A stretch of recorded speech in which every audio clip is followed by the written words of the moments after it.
The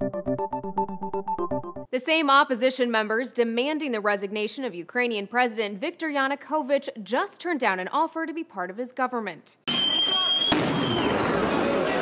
The move comes as the standoff intensifies between the government and opposition in Kiev, with protesters demanding the repeal of a recently passed set of anti-protest laws. In an attempt to quell the clashes, Yanukovych agreed to reconsider those laws and offered to make opposition leader Arseniy Yatsenyuk his prime minister. And Yanukovych offered the job of deputy prime minister for humanitarian affairs to Vitaly Klitschko, a former heavyweight boxing champ. The president's offer came on the condition the protesters must first withdraw from all the government buildings they're occupying, as well as from Kiev Square, a condition they flatly rejected. Yatsenyuk tweeted, "No deal, Yanukovych. We're finishing what we started. The people decide our leaders, not you." The protest started back in November after Yanukovych rejected an economic treaty with the European Union in favor of closer ties with Russia. Yanukovych's decision came as a surprise. The accords were years in the making, and many in Ukraine saw them as a step toward a more prosperous economy.